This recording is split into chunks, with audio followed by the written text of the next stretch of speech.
Pada kehidupan norma baru ini, penggunaan pelitup muka sama ada jenis pakai buang atau fabrik sangatlah penting dalam membendung penularan virus COVID-19. Cara memakai pelitup muka adalah sangat penting. Ramai yang tidak memakai pelitup muka dengan betul.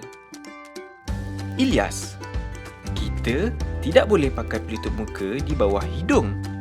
Salah tu. Bukan begitu, Ilyas. Lihat bagaimana Sheila memakai pelitup muka. Pastikan ianya menutup hidung dan mulut sepenuhnya. Pemakaian pelitup muka yang betul dapat mengurangkan risiko jangkitan. Ramai yang tidak tahu cara menyimpan pelitup muka yang betul, terutamanya semasa makan. Kita tidak boleh meletakkannya di bawah dagu ataupun disangkut pada telinga. Disisip di lengan atau siku pun tidak boleh. Contohilah Alia yang menyimpan pelitup mukanya dalam beg plastik. Pelitup muka pakai buang hanya boleh dipakai sekali sahaja dan tidak melebihi 8 jam. Bagi yang bergejala, pelitup muka pakai buang perlu ditukar selepas 4 jam. Setiap pelitup muka harus ditukar apabila permukaan dalam basah atau lembab. Bagaimana pula dengan pelitup muka yang telah diguna? Pelitup muka pakai buang perlu dibuang dengan cara yang betul. Pegang pada tali atau loop pelitup muka dan tanggalkan. Seterusnya, masukkan dalam beg plastik dan buang ke dalam tong sampah yang bertutup. Pastikan anda mencuci tangan dengan air dan sabun selepas membuang pelitup muka. Manakala pelitup muka fabrik perlu dibasuh dengan sabun pencuci sekurang-kurangnya sekali dalam sehari. Jangan lupa untuk sidai dan keringkan. Selesai. Mudah sahaja kan? Pemakaian pelitup muka perlulah mengikut kesesuaian keadaan. Sheila, pelitup muka tidak perlu dipakai sekiranya kita memandu kereta bersendirian.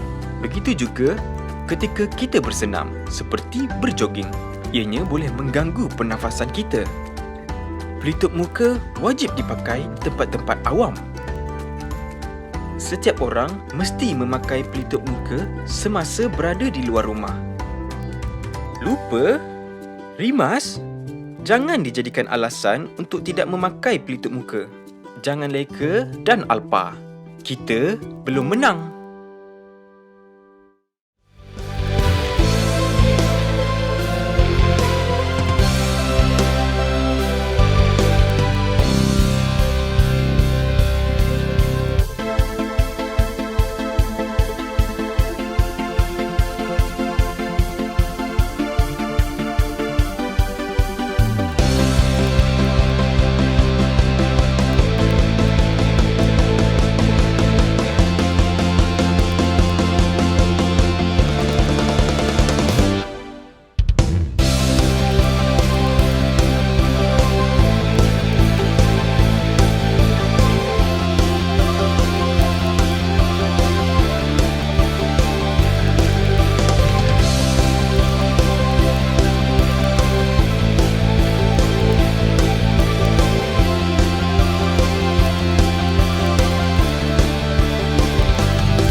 Selamat datang ke ibadah dalam talian Faith Christian Center. Sebentar saja lagi kita akan memulakan ibadah hari ini. Teruskan bersama kami sehingga ibadah selesai. Bagi menikmati ibadah yang hidup dan berkuasa, ikutilah panduan berikut. Siapkan hati dengan minda yang benar, yaitu beribadah. berpakaian kemas seperti beribadah di gereja. Elakkan daripada melakukan aktiviti lain sepanjang ibadah. Pastikan telefon Anda dalam keadaan mode senyap. Bernyanyilah dengan suara kuat, bersukacitalah sambil bertepuk tangan dan mengangkat tangan semasa pujian dan penyembahan. Memberi respon terhadap firman Tuhan dengan mengatakan amin. Anda juga digalakkan untuk mencatat nota. Selamat beribadah. Shalom jemaat Tuhan, apa kabar Anda semua? Kami bersyukur karena Anda terus setia mengikuti ibadah kami secara dalam talian. Kami berdoa dimanapun Anda berada pada waktu ini, Tuhan beserta dengan Anda. Jemaat Tuhan, mari kita berdiri. Tuhan beserta kamu. Saya gembira bila mereka berkata kepada saya, hai, marilah kita menyanyi kepada Tuhan. Allah itu roh. Kemuliaan kepada Allah, Bapa, Anak, dan Roh Kudus. Mari kita doa bersama. Ya Allah yang Maha Kuasa, semua hati manusia terbuka di hadapan Tuhan. Semua keinginannya diketahui oleh-Mu, dan daripadamu tiada rasa yang tersembunyi. Sucikanlah niat hati kami dengan ilham Roh Kudus-Mu, supaya kami boleh mengasihi-Mu dengan sempurna dan memuliakan nama-Mu yang kudus dengan selayaknya. Melalui Yesus Kristus Tuhan kami. Amin.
kami tertuju,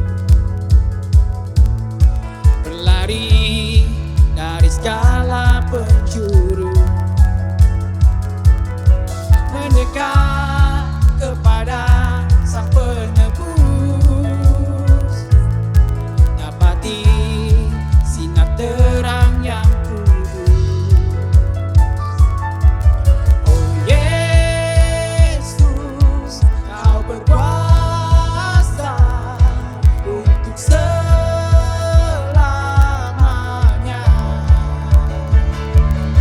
Kami agungkan nama-Mu, pembebas segala belenggu. Hanya Yesus Kau satu alasan kami datang untuk menyembah.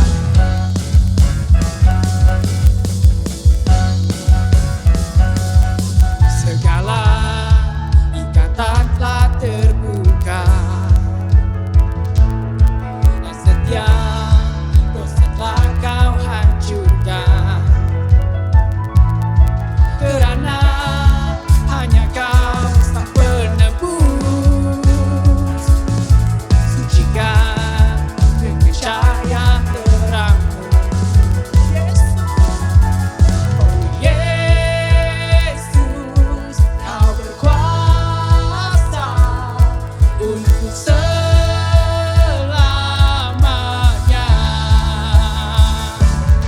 Kami agungkan nama-Mu, pembebas segala belenggu. Hanya Yesus Kau satu alasan kami datang untuk menyembah.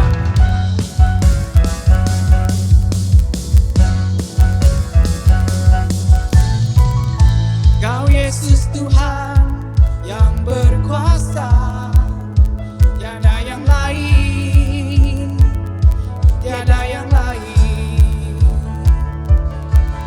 Oh Yesus, Kau berkuasa untuk selamanya.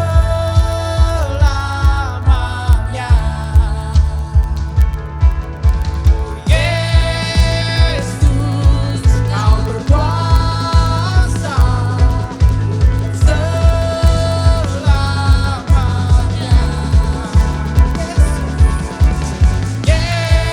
Yesus, Kau berkuasa untuk selamanya.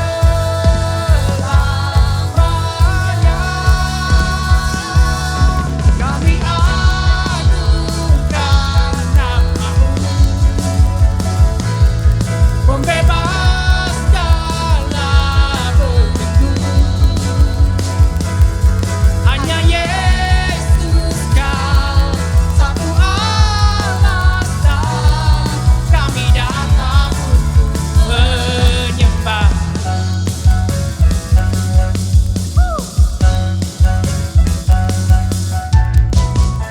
Haleluya Yesus, Kaulah pembebas kami, Kau yang berkuasa selama-lamanya Yesus Tuhan.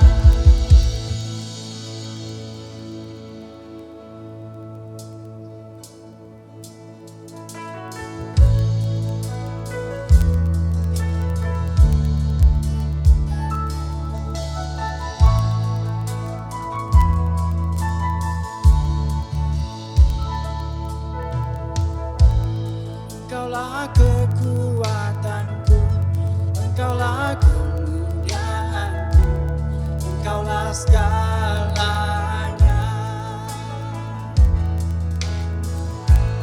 Engkau permata yang indah, tak pernah ku lepaskan. Engkaulah segalanya.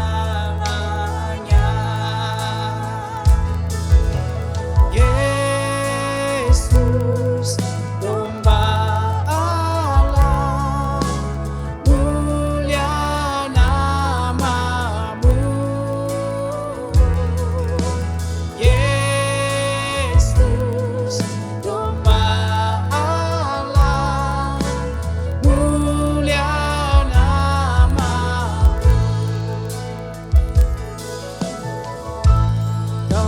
segala dosaku, segala celah dan maluku, Engkaulah segalanya. Saat jatuh kau angkatku, saat haus kau penuhiku, Engkaulah segalanya. Yesus, domba Allah, mulia namamu. Yesus, domba Allah, mulia namamu. Yesus, domba Allah, mulia namamu. Yesus, domba Allah, mulia namamu. Yesus,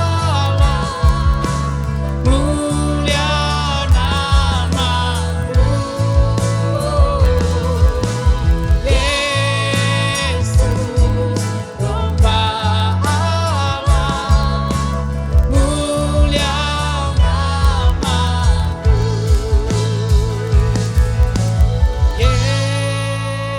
Yesus, domba Allah, mulia namamu. Yesus, domba Allah, mulia namamu. Yesus, domba Allah, mulia namamu. Yesus, domba Allah, mulia namamu. Yesus, domba Allah, mulia namamu. Mulia namamu. Mulia namamu.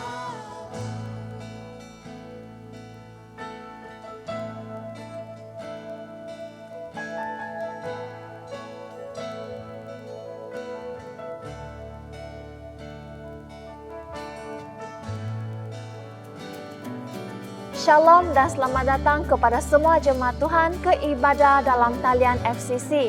Puji Tuhan, hari ini kita masih setia beribadah bersama-sama. Kita percaya walau dimanapun kita berada, hadirat Tuhan ada bersama-sama dengan kita. Amin. Amin. Bagi mereka yang pertama kali beribadah bersama kami mengucapkan selamat datang. Kami dorong supaya Anda chat di ruangan public chat kami, agar kami boleh mengenali Anda. Katakan hai ataupun hello dari mana Anda berada. Dan host kami akan melayani Anda. Anda juga boleh menyimbas kod QR yang kini tertera di skrin Anda dan isikan maklumat lengkap, kami mahu mengenali Anda. Untuk maklumat lanjut tentang gereja kami, sila layari Facebook kami di Faith Christian Center atau Instagram kami I Love FCC. Dan Anda juga boleh subscribe YouTube kami di I Love FCC. Puji Tuhan dan tahniah diucapkan kepada Encik Jackie dan Puan Matilda serta keluarga dalam mereka menyambut kelahiran anak kedua mereka. Kami juga keluarga FCC ingin menyambut baby Bradley bin Jackie. Mari kita berikan tepukan yang gemuruh. Semoga Tuhan memberkati dan memberikan kesehatan yang baik kepada baby Bradley dan juga kepada ibunya. Tuhan memberkati.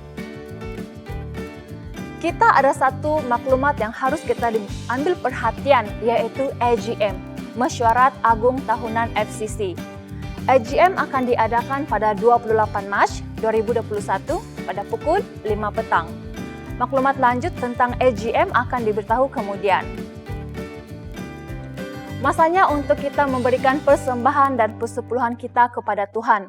Dalam 1 Tesalonika pasal 5 ayat 18, bersyukurlah dalam segala keadaan, kerana inilah yang dikehendaki Allah daripadamu dalam Kristus Yesus. Memberi persembahan dan persepuluhan adalah tindakan iman kita dan salah satu cara sebagai ucapan syukur kita. Ianya juga sebagai tanda pengakuan kita bahwa apa yang kita miliki adalah hasil pemberian daripada Allah. Oleh itu, jemaat Tuhan, marilah kita memberi persembahan dan persepuluhan kita dengan sikap yang benar sebagai tanda ucapan syukur kita dan pengakuan kita bahwa semua yang kita miliki adalah daripada Allah. Anda boleh memberi persembahan melalui perbankan dalam talian dengan nombor akaun yang akan tertera sebentar lagi. Tuliskan G1 untuk persembahan dan persepuluhan di recipient reference dalam slip Anda. Berilah dengan sukacita.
Mari kita berdoa bersama-sama. Tuhan, Engkau besar dan berkuasa, mulia, indah, serta agung. Segala di langit dan di bumi ialah milik-Mu. Segala sesuatu adalah pemberian daripadamu. Kami ini hanya memulangkan kepadamu apa yang sememangnya milik-Mu. Amin. Jemaat Tuhan, mari kita siapkan hati untuk mendengarkan pembacaan Alkitab dan juga khotbah. Pembacaan firman Tuhan diambil daripada Roma pasal 1 ayat 14 hingga 17. Roma pasal 1 ayat 14. Aku memikul kewajipan terhadap orang Yunani dan yang bukan orang Yunani, yang bertamadun dan yang tidak bertamadun, yang berpendidikan dan yang tidak berpendidikan. Inilah sebabnya aku amat ingin dan bersedia menyampaikan Injil dalam kalanganmu yang di Roma juga. Aku tidak teragak-agak menyebarkan Injil, kerana Injil adalah kuasa daripada Allah untuk menyelamatkan setiap orang yang beriman, mula-mula kepada orang Yahudi, kemudian kepada orang Yunani. Kerana di dalamnya perbenaran Allah dinyatakan dari iman ke iman, sebagaimana tersurat dalam kitab suci, orang benar akan hidup dengan iman. Demikianlah firman Tuhan. Jemaat Tuhan diminta berdiri untuk pembacaan Injil. Injil kudus dari Tuhan kita Yesus Kristus menurut Yohanes pasal 3 ayat 14 hingga 21. Bersama kemuliaan kepadamu Tuhan Yesus. Yohanes pasal 3 ayat ke-14. Sebagaimana ular diangkat oleh Musa di gurun, begitulah anak manusia akan diangkat, supaya semua yang percaya kepadanya mendapat hidup yang kekal. Allah begitu mengasihi dunia sehingga menganugerahkan anaknya yang tunggal supaya setiap orang yang percaya kepadanya tidak binasa melainkan mendapat hidup kekal. Allah mengutus anaknya ke dunia bukan untuk menghakimi dunia, tetapi supaya melalui dia dunia ini diselamatkan. Sesiapa yang percaya kepadanya tidak dijatuhi hukuman, sebaliknya sesiapa yang tidak percaya sudah pun dijatuhi hukuman kerana dia tidak percaya dalam nama Anak Tunggal Allah. Penghakiman berdasarkan hal ini, cahaya sudah datang ke dunia, tetapi manusia lebih suka akan kegelapan kerana mereka berbuat jahat. Orang yang berbuat jahat benci akan cahaya dan tidak mahu mendekatinya kerana takut perbuatan jahatnya terdedah. Tetapi orang yang berbuat benar merapati cahaya supaya jelas bahawa perbuatannya dilakukan melalui Allah. Inilah Injil Kristus.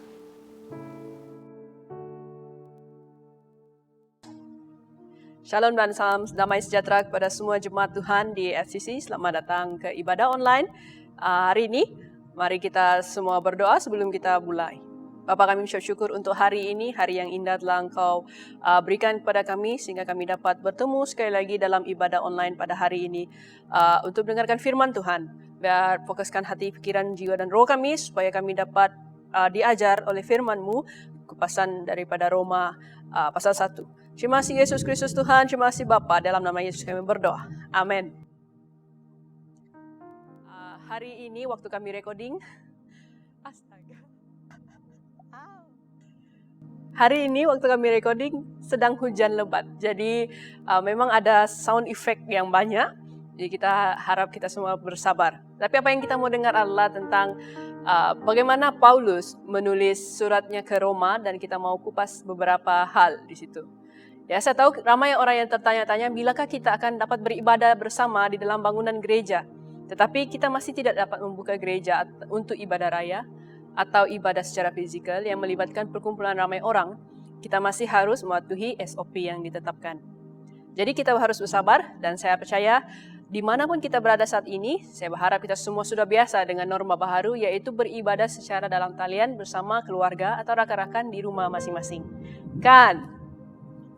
Minggu lalu kita sudah mendengar khotbah daripada Pastor Lafir dalam bahagian pertama yaitu pada ayat 8 hingga 13 dalam Roma 1 bertemakan saling memperhatikan dan ia menyimpulkan 3 perkara yaitu bersyukur, berdoa dan berjumpa. Dan hari ini pula kita akan meneruskan siri khotbah dari buku Roma ini untuk ayat yang seterusnya yang juga akan mengupas 3 aspek penting daripada ayat 14 hingga 17 yang membawa tema penginjilan. Apa yang Anda paham tentang penginjilan? Ya, kamu boleh jawab di chat box. Apa itu penginjilan? Adakah itu misi? Adakah itu kita harus berjumpa dengan orang untuk menginjil? Apakah ciri-ciri penginjilan? Apakah yang harus kita sampaikan kepada orang untuk menginjil? Jadi adakah kamu ada pengalaman? Jadi kamu boleh kongsikan juga selain di dalam chat box, kamu boleh kongsikan dalam cell group. Apakah yang Anda paham tentang penginjilan? Jadi 3 poin utama yang kita akan pelajari bersama-sama hari ini nanti adalah terutama tentang kesungguhan Rasul Paulus dalam menginjil. Yang pertama, dia berkata, yaitu Rasul Paulus mengatakan, aku memikul kewajipan dalam ayat 14. Kita baca, aku memikul kewajipan terhadap orang Yunani dan yang bukan orang Yunani, yang bertamadun dan yang tidak bertamadun, yang berpendidikan dan yang tidak berpendidikan. Apakah yang dimaksudkan dalam ayat 14 ini? Dia memikul tanggung jawab ataupun dia memikul kewajipan terhadap orang Yunani dan orang bukan Yunani. Maksudnya semua orang lah kan, yang bertamadun dan yang tidak bertamadun, yang berpendidikan dan yang tidak berpendidikan. Orang Yunani dan bukan Yunani ya, yang dirujuk oleh Paulus pada ayat 14 tadi adalah kepada budaya orang Yunani dan budaya orang bukan Yunani. Jadi apabila kita menyebut perkataan Yunani, kita harus tahu apa yang difokuskan ataupun apakah yang dicakapkan tentang orang itu. Ya, orang Yunani boleh dan orang bukan Yunani dianggap orang bijak dan bodoh. Ya, jadi orang Yunani dan bukan Yunani bermaksud orang bijak dan orang bodoh. Merujuk kepada orang yang juga berpendidikan dan tidak berpendidikan. Ya, tidak semestinya orang yang bodoh itu tidak berpendidikan ataupun orang yang bijak itu berpendidikan. Ya, maksud saya orang yang bijak dan bodoh itu juga merujuk kepada orang yang berpendidikan. Tidak boleh kita labelkan kerana dia tidak berpendidikan dia bodoh. Ya, jadi kita harus tahu sedikit latar belakang tentang orang Yunani. Orang Yunani terkenal dengan kebijaksanaannya kerana bahasa Yunani, yaitu pada masa itu adalah bahasa antarabangsa yang pada zaman Alexander Agung. Bahasa antarabangsa maksudnya yang menetapkan semua orang harus mengetahui bahasa ini dan menghidupi budaya orang Yunani pada masa itu. Jadi semua orang harus mengetahui bahasanya dan budayanya pada masa itu. Jadi kamu mau atau tidak mau apabila orang mau belajar sesuatu, contohnya tentang ilmu yang tinggi, mereka harus tahu bahasa Yunani. Ya, contoh nama yang selalu kita dengar, Socrates, Herodotus, Hippocrates, Plato dan banyak lagi. Ya, pada zaman Alexander Agung dia menetapkan semua orang harus berbahasa Yunani. Sebab itulah Paulus dalam ayat yang ke-14 mengatakan, aku memikul kewajipan tidak kepada hanya orang Yunani sahaja, tetapi dia juga memikul kewajipan untuk memikul kewajipan bagi orang Yunani. Apakah kewajipan itu? Ya, apakah tanggung jawab Paulus yang dia katakan? Ya, dia mengatakan begini. Dia mengatakan kewajipan itu apabila selepas pengalamannya bersama Kristus di jalan menuju Damsyik di dalam Kisah Rasul pasal 9. Ya, kita tahu seluruh hidupnya sudah berubah apabila dia berjumpa dengan Yesus dan seluruh hidupnya digunakan untuk menyebarkan berita baik tentang keselamatan Allah. Ya, kewajipannya adalah kepada Kristus kerana menjadi juru selamatnya. Ya, dan dia diwajibkan untuk memberitahukan keselamatan Kristus ini kepada semua orang, baik orang Yahudi ataupun orang bukan Yahudi, di semua garis, ya, terutamanya budaya, sosial, ras dan ekonomi. Ya, dia tidak kira siapakah kamu, dia ada kewajipan, Paulus ada kewajipan untuk menyatakan atau memberitakan keselamatan Kristus ini kepada semua orang. Jadi di sini, aku memikul kewajipan, kata Paulus, itu adalah satu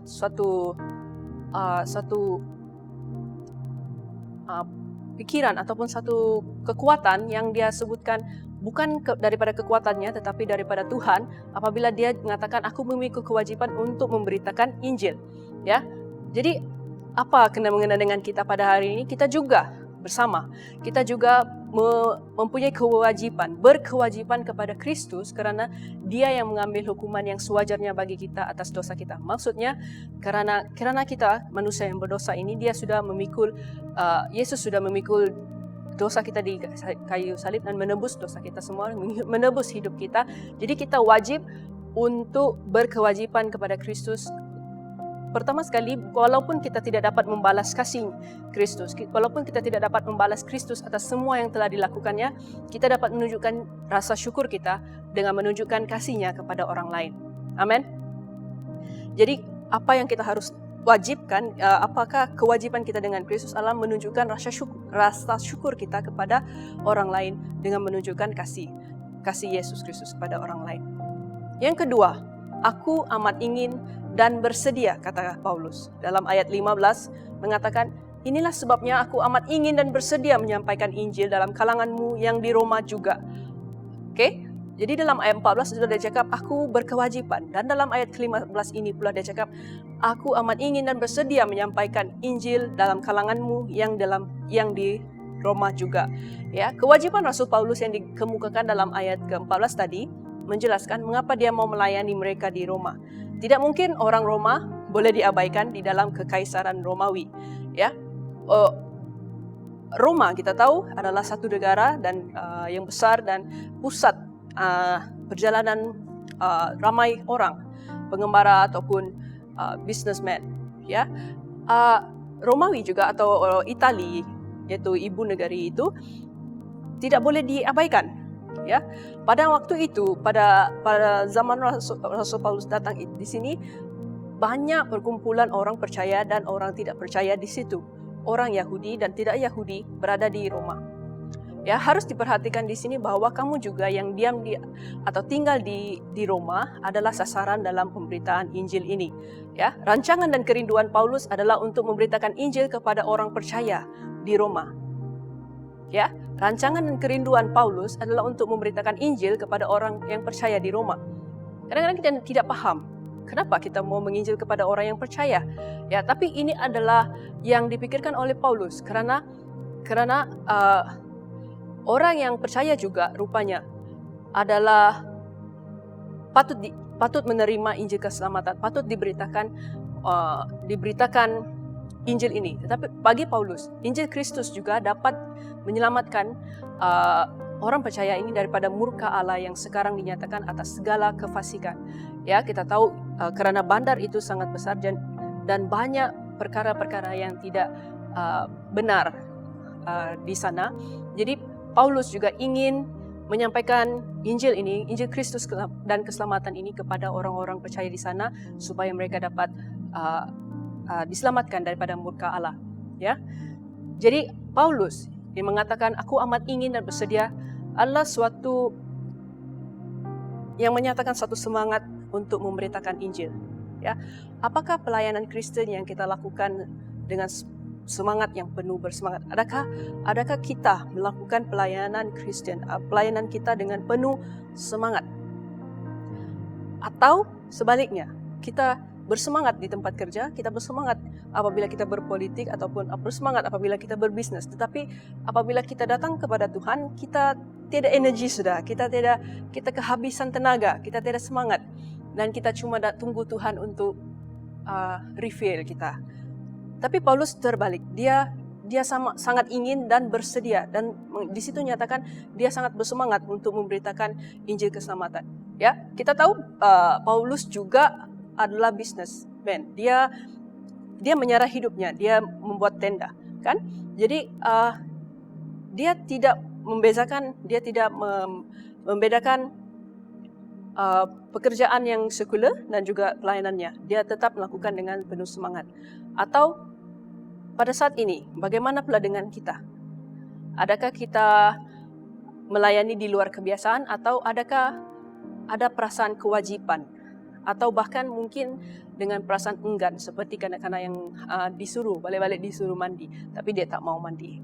Okay? Jadi apabila kita melihat ini, apabila kita berasa melihat petikan ini, ayat 15 ini, memang tidak dinafikan kebanyakan kita ataupun ada masa-masa kita tidak bersemangat, ada masa-masanya kita tidak bersedia. Saya pun kadang-kadang merasa sedemikian, ya, mempunyai perasaan yang sama, terutamanya dalam pelayanan khotbah. Ya, pelayanan ini adalah satu pelayanan yang sangat berat bagi saya, dan kadang-kadang saya tidak mau melakukan karena sibuk dengan kerja lain, kerja admin, kerja account yang lain. Saya tidak dapat ambil masa yang secukupnya untuk buat persiapan, dan saya mencari alasannya yang banyak untuk tidak terlibat dalam pelayanan khotbah ini. Tetapi saya tidak dapat mengelak, akhirnya saya terpaksa melakukannya. Kadang-kadang saya melakukannya karena kewajiban, karena tidak ada orang sudah ataupun bagaimana, ya. Tetapi saya melakukan sahaja. Akhirnya saya ditegur. Akhirnya Tuhan menegur saya. Ini adalah pelayanan yang dihaskan, ya, dipanggil untuk melakukan. Ya, kemungkinan juga perasaan kita waktu itu, ya, bukan sahaja berkhotbah ataupun memimpin sel, ya, contohnya melayani di hadapan. Kadang-kadang banyak perasaan yang bercampur baur. Kita tidak bersedia dan tidak bersemangat, ya. Dan kadang-kadang kita melakukannya karena kewajiban. Tapi apabila kita memahami sepenuhnya apa yang telah dilakukan oleh Kristus untuk kita dan apa yang Dia tawarkan kepada orang lain, kita akan dimotivasi untuk menyampaikan berita baik. Ya, jadi kita harus memahami sepenuhnya apa yang telah dilakukan oleh Kristus. Jadi kita coba renungkan semula, ingat kembali apakah yang Kristus telah lakukan bagi kita, dan semasa Dia menawarkan kehidupan kekal bagi kita, dan kita akan dimotivasikan semula untuk menyampaikan keselamatan atau berita baik kepada orang lain. Jadi marilah kita minta Tuhan untuk menghidupkan kembali sikap bersemangat yang segar, yang ingin untuk mematuhi perintah dan taat kepada perintah Tuhan. Dan kita harus memberitahu orang lain tentang Kristus. Jadi kita minta kepada Tuhan. Poin yang pertama tadi adalah aku berkewajiban, kata Paulus. Yang kedua, aku bersedia. Dan yang ketiga ini, aku tidak teragak-agak. Ayat yang ke-16, mari kita baca bersama-sama. Aku tidak teragak-agak menyebarkan Injil kerana Injil adalah kuasa daripada Allah untuk menyelamatkan setiap orang yang beriman. Mula-mula kepada orang Yahudi, kemudian kepada orang Yunani. Injil adalah kuasa daripada Allah untuk menyelamatkan setiap orang yang beriman. Jadi, apabila orang menerima Injil dengan iman, dia diselamatkan. Inilah kuasa Injil daripada Allah. Sekali lagi. Jadi, apabila orang menerima Injil dengan iman, dia diselamatkan. Inilah kuasa Injil daripada Allah. Mengapa message itu disampaikan kepada orang Yahudi terlebih dahulu? Mereka telah menjadi orang istimewa Tuhan selama lebih dari 2000 tahun. Lalu sejak Tuhan memilih Abraham dan menjadikan berkat besar kepada keturunannya. Dalam Kejadian pasal 12 ayat 1 hingga 3. Tuhan tidak memilih orang Yahudi kerana mereka memang pantas dipilih, tetapi mereka dipilih oleh Tuhan kerana Tuhan ingin menunjukkan kasih dan belas kasihan kepada mereka, mengajar mereka dan mempersiapkan mereka untuk menyambut Mesias ke dunia. Tuhan memilih mereka bukan kerana pilih kasih, tetapi agar mereka memberitahu dunia tentang rancangan keselamatannya. Paulus mengatakan, aku tidak teragak-agak menyebarkan Injil kerana Paulus tidak malu kerana pesanannya ataupun kerana message ataupun berita baik yang disampaikan ini adalah Injil Kristus, yaitu berita baik sendiri. Paulus tidak teragak-agak, bukan message dia sendiri, tetapi itu adalah message Tuhan, ya, ataupun pesanan daripada Tuhan, berita baik, yaitu Injil Kristus sendiri. Itu adalah pesanan keselamatan, memiliki kekuatan yang mengubah hidup, dan pesanan ini untuk semua orang, ya. Apabila kita teragak-agak ataupun ada perasaan untuk malu untuk memberitakan tentang Kristus, ingat apa itu berita baik, ya. Jadi sekiranya kita memusatkan perhatian kita kepada Tuhan dan apa yang Tuhan lakukan di dunia dan bukannya pada ketidakcukupan pada diri kita sendiri, kita tidak akan merasa teragak-agak dan malu. Ya, jadi kita setiap kali kita ada cabaran untuk memberitakan firman Tuhan, menyampaikan, membawa orang menerima Kristus, kadang-kadang kita tidak tahu macam mana mau cakap, kan? Macam mana mau mula? Ya, kita rasa teragak-agak dan malu. Tetapi apabila kita ingat semula berita baik yang disampaikan oleh Paulus ini, yaitu Injil Kristus sendiri, apakah itu Injil, kita tidak akan tiba-tiba malu itu akan hilang dan kita bersemangat. Ya, itulah yang berkuasanya Injil Kristus ini. Jadi cabaran sewaktu kita hidup di dunia ini, ya, cabaran waktu-waktu kita sekarang, kita kurang berjumpa dengan orang. Kita kadang-kadang kita tidak boleh dekat, ya. Saya rasa tidak boleh bersentuh sudah sekarang. So kita tidak boleh bersalaman. Ya mungkin kalau hai begini saja tidak dapat berjumpa. Walaupun kita ingin mau dekat dan juga bersentuhan. Tetapi bagaimana cabarannya untuk menginjil pada musim sekarang, pada zaman sekarang, ya, pada SOP yang ketat yang sekarang kita harus jalani, ya. Jadi kita minta Tuhan kita minta Tuhan bagaimana kita harus menyampaikan berita baik ini. Kita boleh menggunakan kemudahan-kemudahan yang ada pada zaman sekarang. Telepon kita canggih, kita dapat Zoom, kita dapat online, kita dapat WhatsApp call, kita dapat memberitakan kebaikan Tuhan setiap kali kita ada kesempatan. Jadi semasa saya menyediakan khotbah ini, firman Tuhan sebenarnya terlebih dahulu telah menegur saya dan mengajar saya. Dan saya berharap kita semua mendapat sesuatu daripada penyampaian firman Tuhan ini. Ya, dengan mencontohi kesungguhan Rasul Paulus yang ingin menyampaikan Injil keselamatan Allah kepada semua orang, ya. Kadang-kadang kita diberikan kesempatan untuk memberitakan baik, yaitu memberitakan berita baik, yaitu keselamatan Allah kepada orang lain, tetapi kita teragak-agak, kita malu dan kita rasa itu bukan kewajiban kita, bukan tugas saya, kan kita serahkan kepada pastor dan juga staf ataupun pemimpin gereja untuk menyampaikan berita baik. Jadi tapi hari ini kita ditegur dan kita diajar, ya, kita diberikan pengajaran daripada firman Tuhan mengenai kesungguhan Paulus yang mengatakan, aku bersedia, aku ada kewajiban, aku ingin tidak teragak-agak untuk memberitakan Injil kebenaran Allah. Ya, kita dapat mengenal Kristus karena ada orang yang bersaksi. Amen. Kita mengenal Injil karena ada orang yang mengajar dan menginjil kepada kita, kan? Dan selain daripada itu, ada juga yang mengalami kesaksian seperti Rasul Paulus sendiri. Dia di mana Yesus sendiri bertemu dengan mereka. Jadi itu pertemuan-pertemuan ilahi, Tuhan yang bertemu dengan kita sendiri, itu suatu kesaksian yang sangat kuat. Dan itu adalah satu titik permulaan di mana kita mengenal Kristus, di mana kita mempunyai hubungan dengan Kristus. Ya, hidup bermaksud menempuh jalan baru setiap hari. Sama ada Anda menginginkan atau tidak, Anda menghadapi realiti yang datang pada diri Anda setiap hari. Hidup bermaksud menempuh jalan baru setiap hari. Ya, sama ada Anda menginginkannya atau tidak, Anda menghadapi realiti yang datang pada diri Anda setiap hari. Jadi apa harus kita buat? Jangan berputus asa untuk bertanya mengapa kita hidup dan apa yang kita jalani. Pada masa kita melakukan itu, sukacita kita juga berakhir. Jadi jangan putus asa sewaktu kita menghadapi kesukaran atau cabaran di dunia ini. Ya, tetapi tanyalah mengapa kita hidup? Mengapa? Apa yang harus kita jalani? Mengapa? Apakah yang kita jalani ini? Tanyalah itu kepada Tuhan. Maka sukacita kita akan bertumbuh. Sekarang mari kita menetapkan mata kita kepada Kristus, telinga kita untuk mendengar dan taat, ya, dan dengan giat melakukan pekerjaan pelayanan yang telah dipercayakan kepada kita. Hanya Tuhan sumber pengharapan dan kekuatan kita. Semoga kita dikuatkan melalui firman Tuhan kita hari ini. Amin. Tuhan memberkati kita semua. Mari kita semua berdoa. Tuhan Yesus, kami bersyukur dan kami berterima kasih atas firman Tuhan yang menegur dan mengajar kami.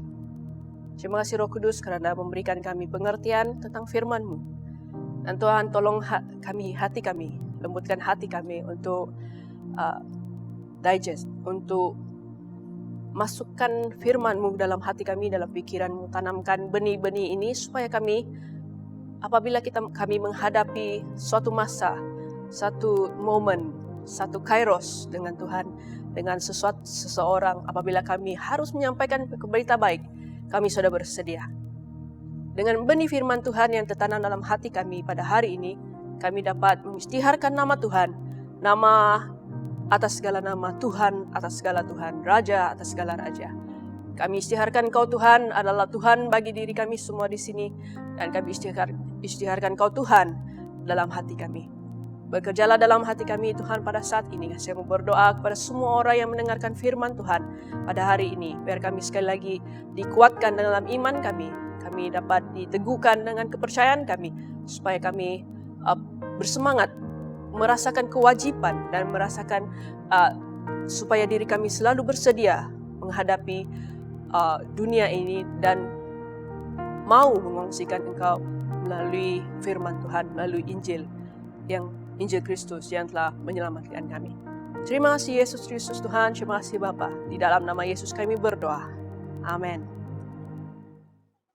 Jemaat Tuhan, mari kita bangkit berdiri dan mengakui iman Naisin bersama-sama.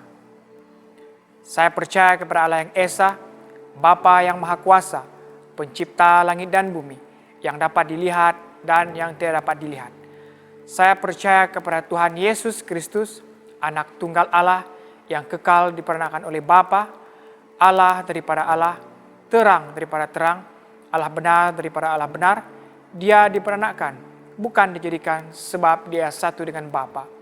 Maka segala sesuatu dijadikan olehnya untuk kita manusia dan untuk keselamatan kita. Dia turun dari surga dan oleh kuasa Roh Kudus, dia dilahirkan oleh anak darah Maria dan menjadi manusia.